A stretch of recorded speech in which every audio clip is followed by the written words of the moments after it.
mamaky any andeha vao manomboka ny resakane tsy haiko ramba fantatrao fa ela noho ny riko anzao vo anatiko ao mbitika mangina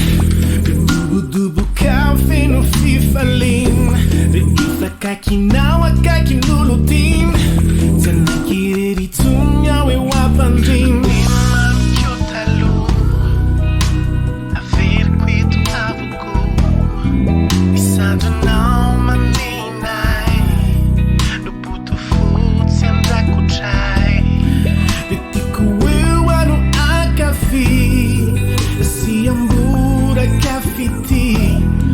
Zatao anaty kwa tramzay zay na makay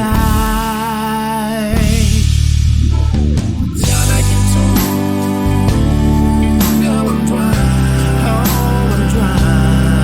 efa mamotraka ela loatra ka te hitrôtra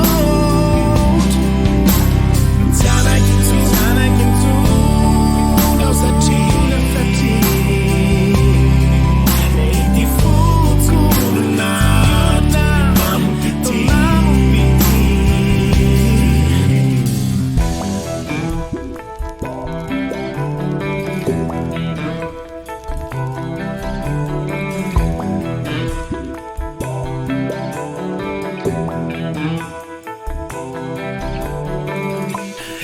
Ezakaty bela zao